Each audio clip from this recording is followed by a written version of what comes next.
Hello and welcome to the Scottish Football Show. Here's what's coming up. It's League Cup final time. Will December Derby duel deliver delectable display? Can Celtic continue their domestic dominance? Or will Clermont's Chargers finally find a way to Old Firm victory?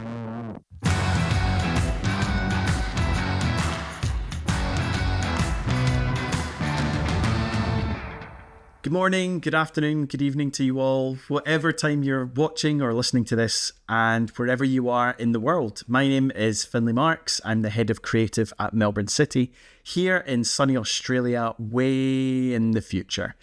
And I'm on my Andy Todd this week. Don't know if you've noticed, but there's rather a lot of football on your tellies in the UK at the moment, and right at the heart of it are my usual cohorts, Andrew Slavin and Laura Brannan, who are smashing it day and night for Amazon, TNT, and a whole host of other broadcasters back in Blighty. Condolences from them that they're not able to join us this week. It is just myself, but you'll be pleased to know, rather than just listening to me witter on for 45 minutes this week by myself, we're doing something slightly different and giving a massive preview to the big one coming up this weekend, the League Cup final. It's the first silverware of the season to be contested, and just for a wee change, it's between two little clubs you might not have heard of, Rangers and Celtic. The Hoops have been in formidable form so far this season and will go into the final as clear favourites, having dropped just 2 points all season in the league and even putting in some memorable Champions League performances to boot. But Rangers look to be coming into some sort of form just at the right time themselves. Since drawing at home to Dundee United on the 23rd of November, they've won 4 games on the bounce in all competitions, including a 6-0 drubbing of Kilmarnock at Ibrox and a hugely impressive 4-1 away win in France in the Europa League. Like all Old Firm encounters, especially when there's a trophy on the line, it's sure to be a cracker, so let's just get into it. First up, let's focus on the defending champions of the Cup, Rangers, who have won this tournament more than any other club. I caught up with journalist Joshua Barrie from the Rangers Review in Studio 2, also known as My Car, a little earlier, to see how he thinks Philippe Clermont's side might fare.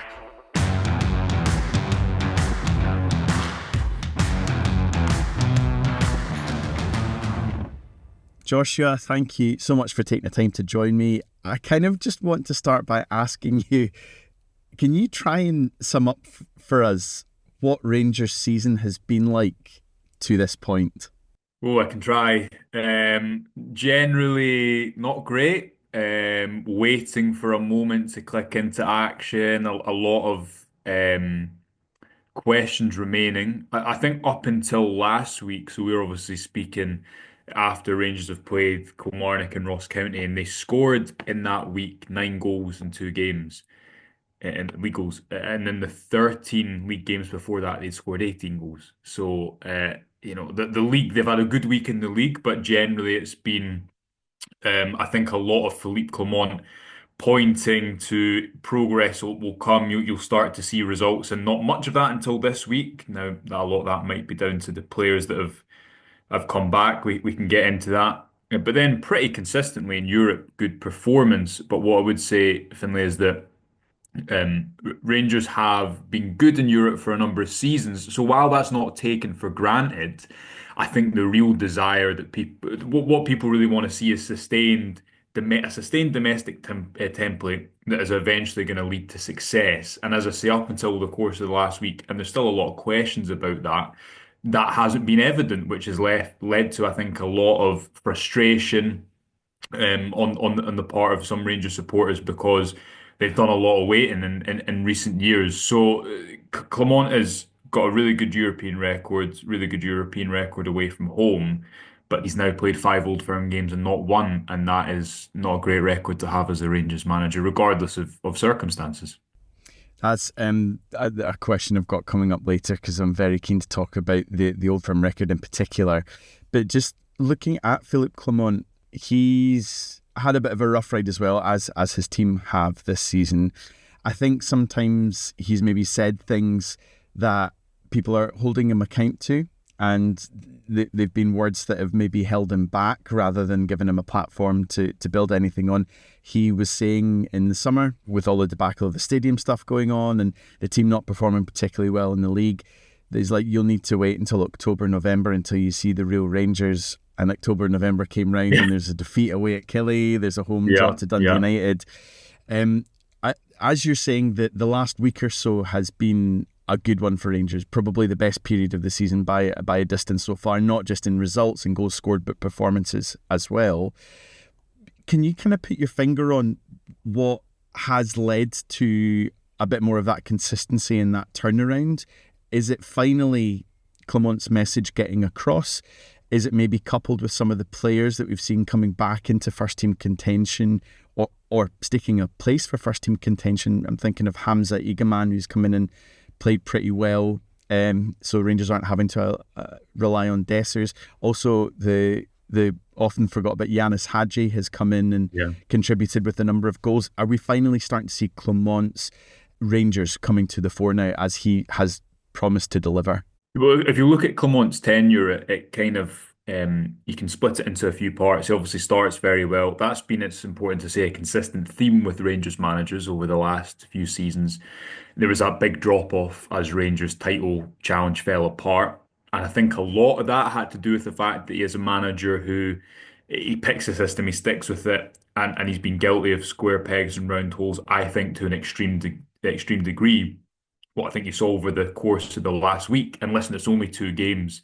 It's probably too early to talk about even a turning point domestically before that's more sustained, especially with a couple of games this week coming up. But so if you take those two parts, that the initial start, the square pegs and round holes, the kind of indifference of a lot of this season, what Clement has been right to do at points is point to difficult circumstances, and he has worked in difficult circumstances. He really has been the continuity figure over the course of the last few months, which is mental for a manager who was only in the building 13, 14 months ago. So there is these deep entrenched issues within Rangers, I think, as a football club. If you just look at the footballing side of the organisation, which, to be fair, it looks like they're starting to address with the appointment of a CEO in Patrick Stewart, who will have CEO power. But the football ideas have consistently fallen from the manager, the recruitment's fallen from the manager, and to a variety of different degrees. And it's culminated in Clement kind of picking up this mess at the end, having to slash the wage bill, not being able to get in any money for players. Again, I think they've started to do some interesting things in recruitment. Hamza Igaman, Chefty, Conor Barron, all examples of that. So there's been all these difficult circumstances which Clement has been right to point to. Equally, I think he, as managers tend to do, has let himself off the hook at points. He was speaking at the weekend about the financial gulf between Celtic and Spurs, and when Rangers have just beaten Ross County, and that wasn't an Mm. argument he used in other games where Rangers had dropped points. Managers do that; they're under pressure, and he has, as he said recently, things have fallen onto his desk that should fall onto no manager in the world's desk. So yes, he's had really difficult situations. But that can't dissuade from the fact that he still has a much bigger budget than most teams domestically, and thus Rangers should be playing better football, creating higher quality chances, scoring more goals than they have been. Over the course of the last week, I think you've seen him be a little bit more flexible in that Rangers have used a system we've not really seen them use too much over the course of the last week. You've got Hamza, a man who starts as that striker but kind of drifts wide.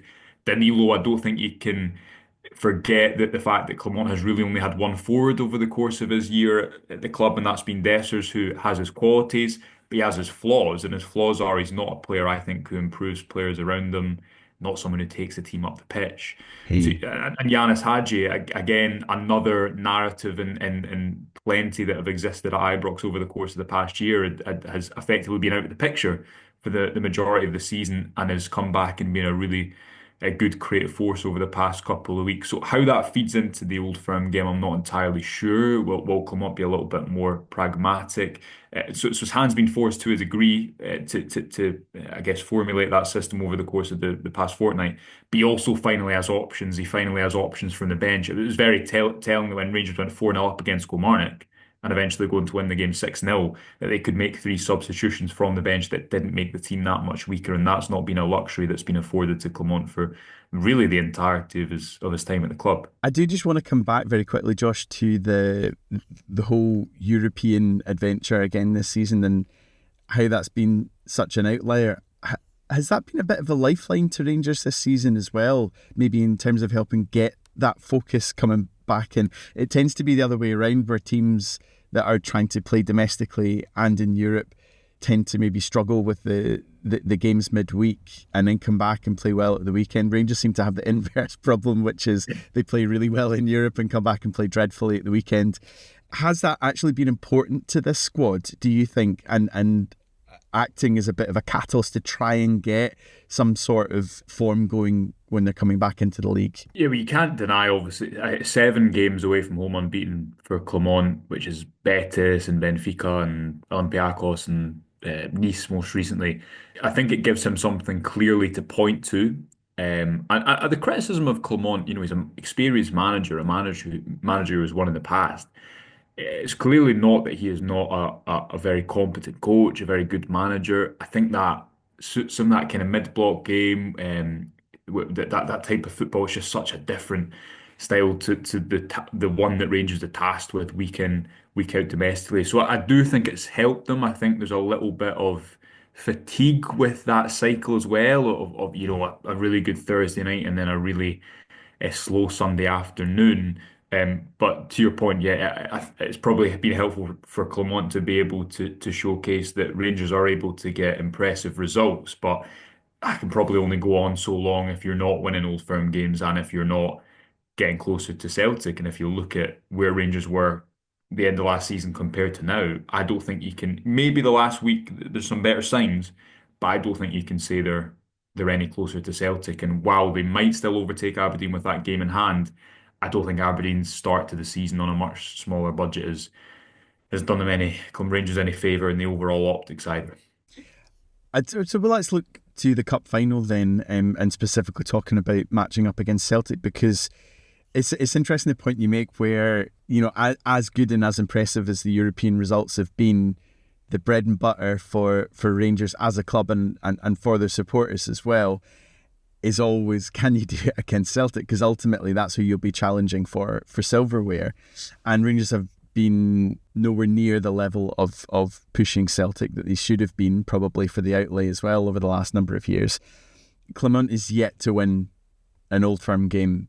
It would be a pretty good time to start winning them now, wouldn't it? Yeah, it would. And if you look at the Scottish Cup final, I think that was a lot of Old Firm games. There's been the games where Celtic have won very comfortably 3 or 4-0 over the past couple of seasons, and then there's been the likes of the one at Hampden in May, which was pretty close, was pretty tight.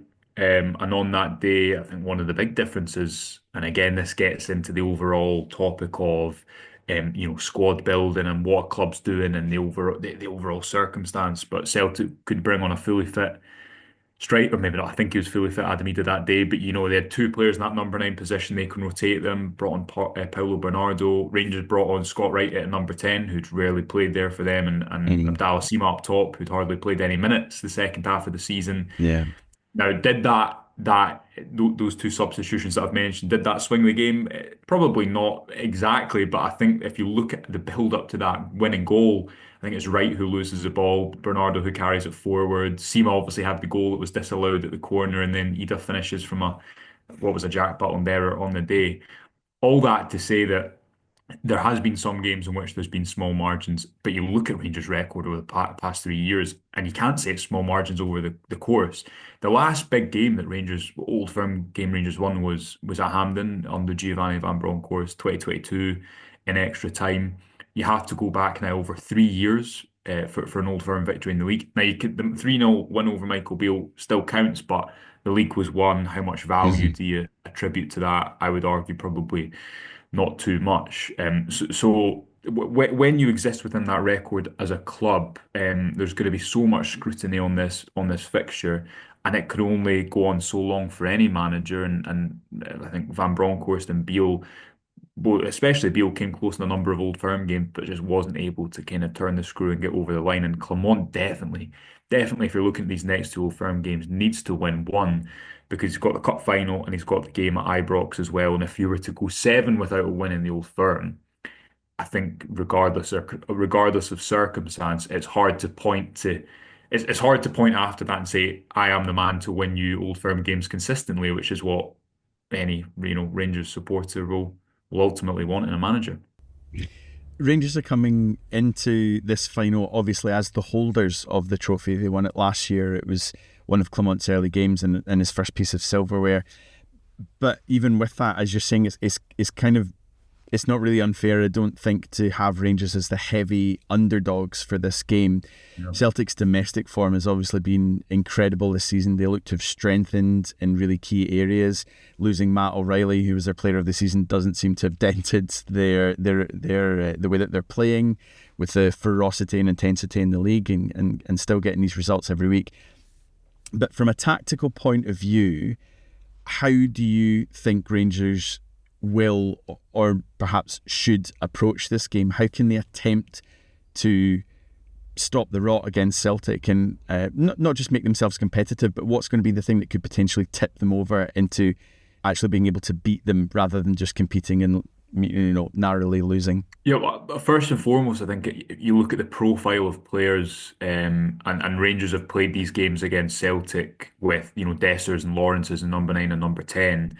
And Tavernier, who's consistently, I think, now over the last couple of seasons, you have to say, lost that battle against Maeda in amongst a number of other profiles. So if, for example, you were to put Dujon Sterling in there and you've maybe got Danilo up top and you've got Raskin and Barron and Diamande, whoever it may be in the middle, you have Igaman, does he play from the left? You have Cortez from the bench. From a profile point of view, Clement will hope that he has the actual individuals to help him and win those kind of man-for-man battles.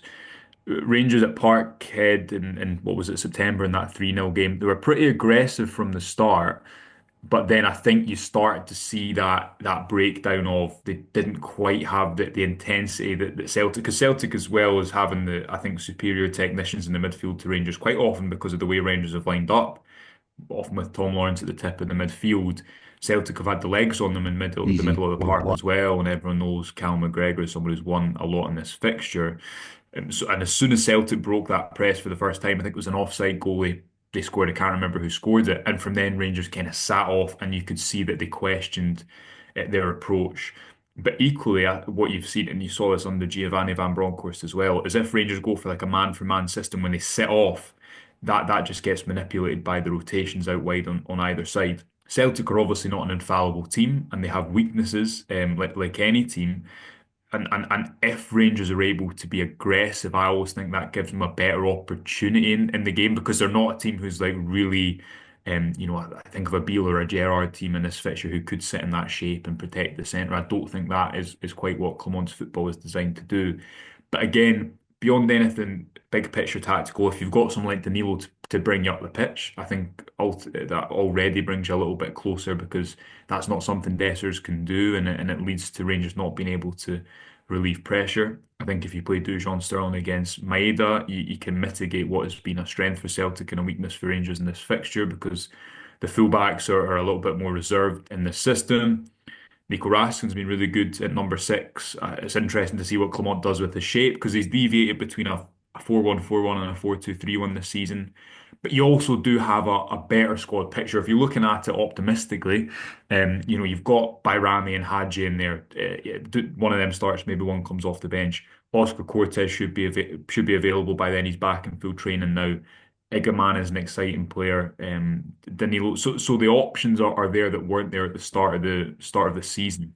The overall picture, I think, if they can get that aggression right, gives them a good template because that's when Clement's football works. Away in Europe, it has to be aggressive. If it sits back, I think it's too easy to manipulate his press. But what I think will give him a little bit of hope is he maybe has the profiles now to match Celtic better in a way that when you're going to Parkhead at the start of the season, I don't think you have that at all. You don't have that variation in the front third of the pitch, and you probably have about half the attacking options because you didn't have Barami that day, you didn't have Hadji, you didn't have Cortez. Like a man, I think made his first appearance strangely at Yeah. Parkhead. So that's probably what will give Clermont a little bit of optimism, I'd say, heading into the fixture. While we're trying to be realistic, obviously it's a cup final and anything can happen in Old Firm games. You never know what's going to happen on the day. I think maybe even the most optimistic Rangers fan might look and say, well, the league's beyond us now.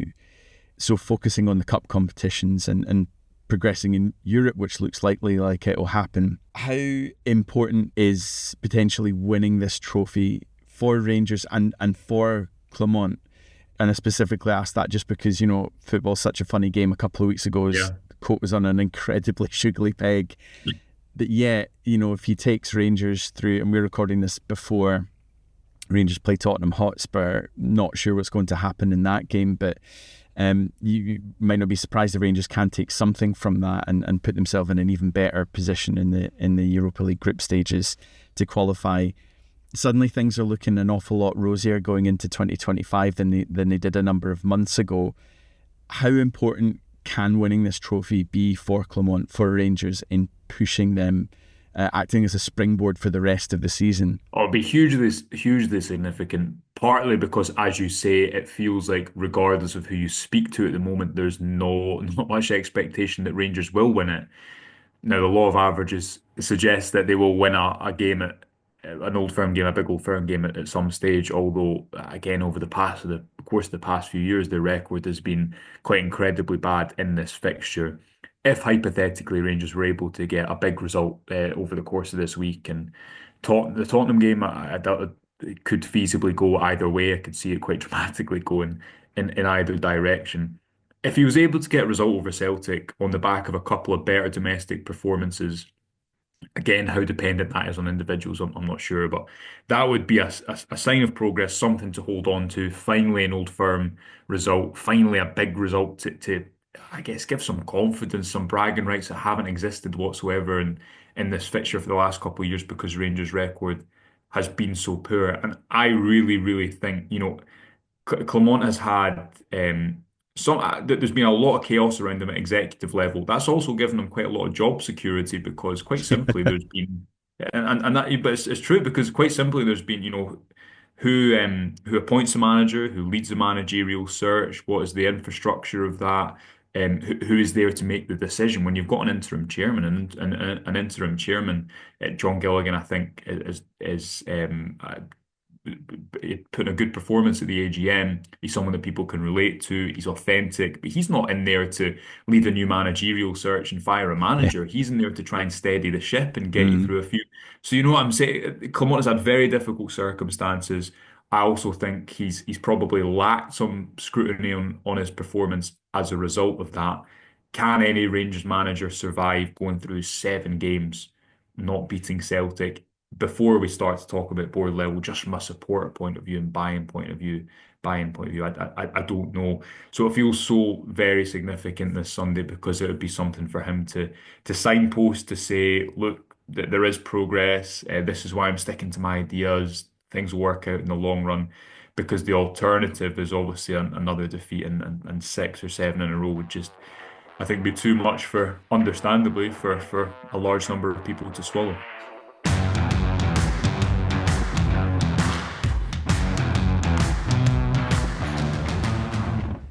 Celtic's domestic form has been nothing short of imperious so far this season.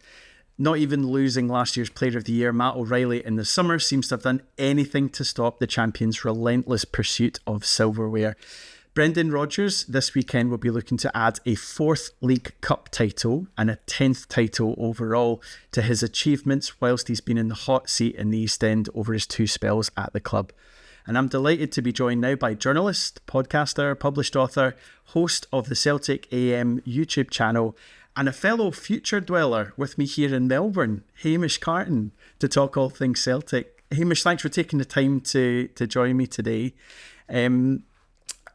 First of all, just looking into the cup final, what is the mood going into this? Because obviously Celtic's domestic form has been magnificent so far. They've only dropped the 2 points all season at home to Aberdeen. They're going into the final, I think, as clear favourites. Is that position justified, do you think? Or are you kind of maybe a bit nervous of complacency creeping in? What's your feeling ahead of the cup final? Yeah, I think the team are certainly, in a very good place. This is about as good a season as I can remember following Celtic domestically.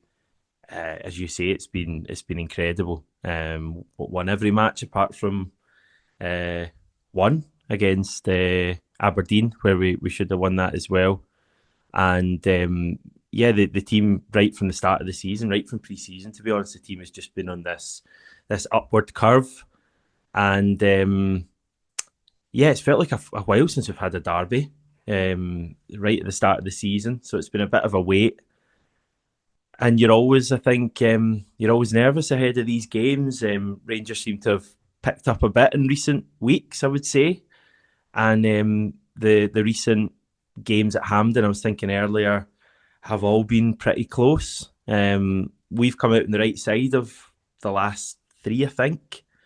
But I think they've all been by a goal, all been pretty nervy going into the last minute. Still something on the line going into stoppage time, and I expect the same again. I think it's going to be a really tight game. I don't think it's going to be Celtic turning up and battering Rangers. I think it's going to be a really close game. But yeah, certainly I feel good about our chances. You couldn't not feel good given how we're playing.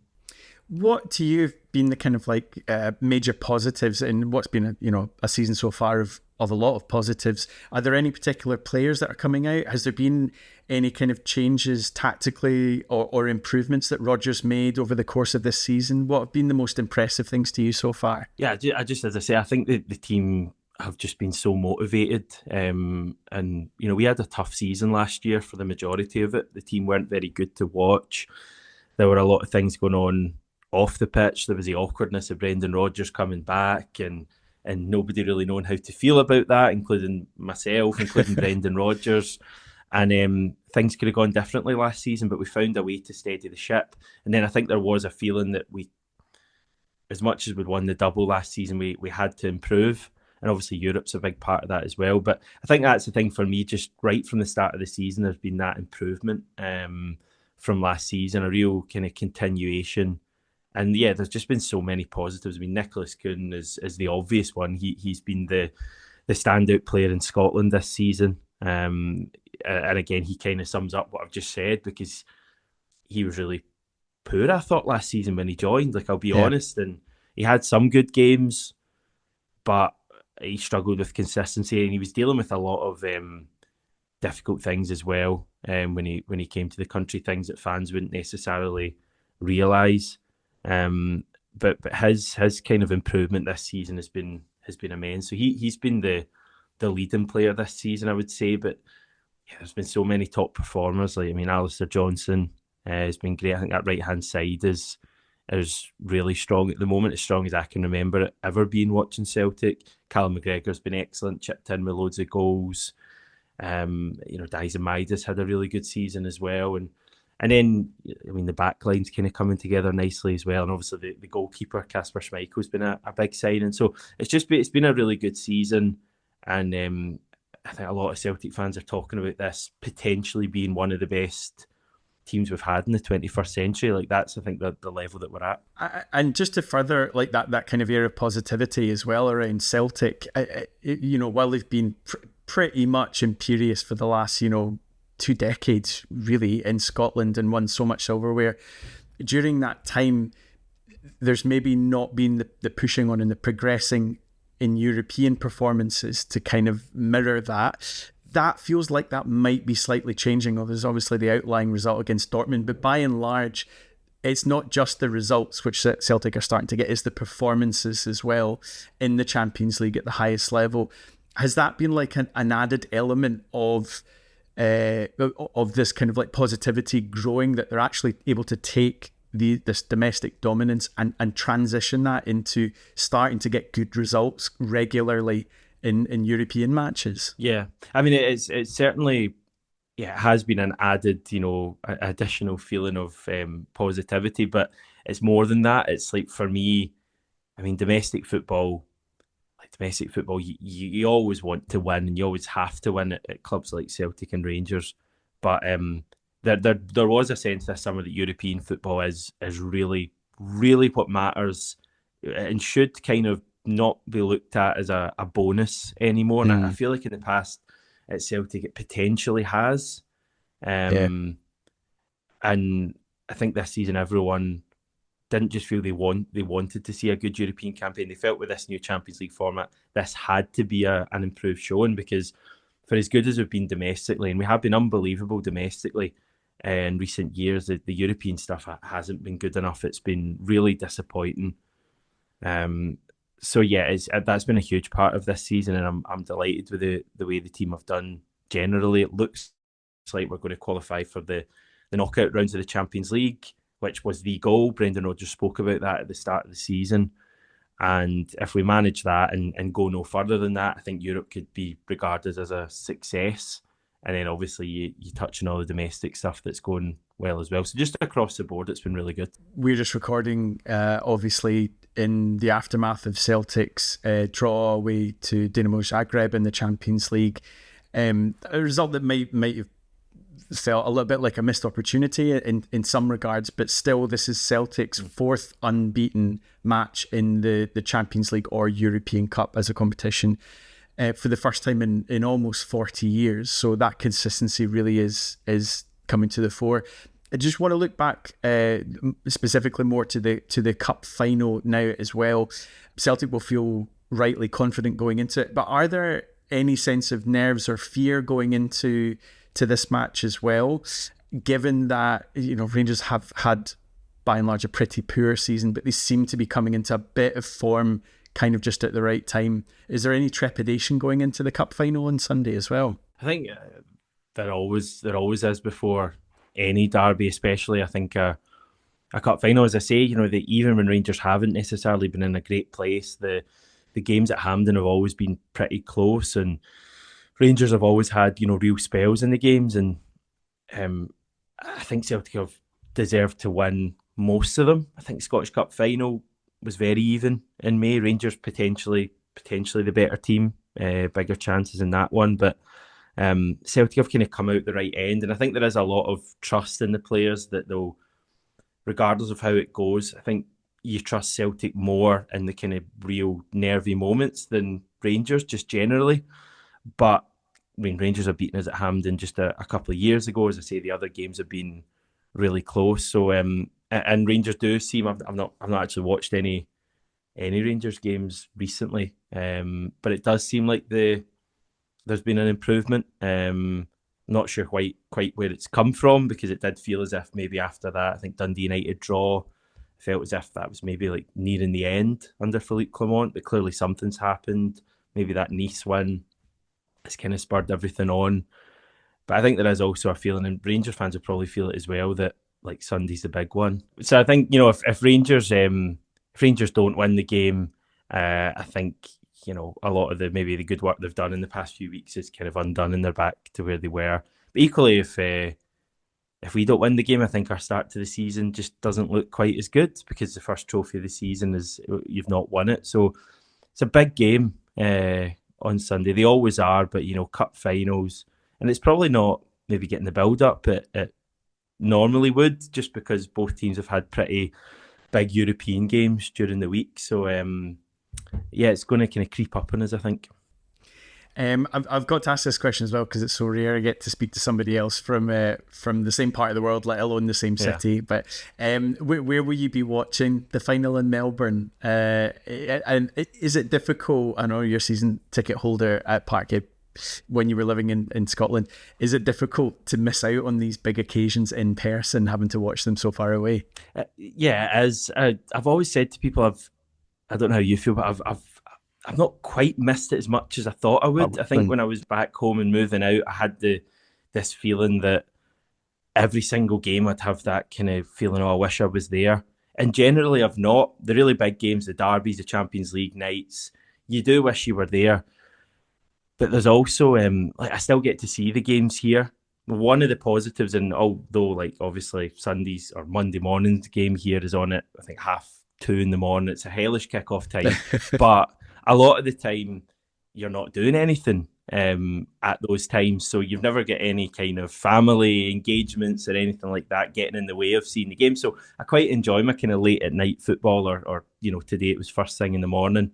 So yeah, be watching it here. It's I have looked online. There's a few kind of different Celtic bars that are actually having an event for some reason on a Monday morning at 2:30. But I think just with the video stuff around the game, I'll probably just get up. Part of me's thinking, is it better at that time to get up properly and get yourself out? Because I feel like I might just be falling asleep through on the couch. But yeah, I'll probably watch it here. I love commentary. I love watching the game with commentary, and you don't always get that when you're out. So I'll take that. Well, that's it for this week. Thanks very much for joining me. My thanks to Joshua and Hamish for taking the time to speak to us. We'll be back to our usual show next week. So all that remains to say is enjoy your weekend. Let's hope for a cracker of a cup final, and go and listen to something else. Bye.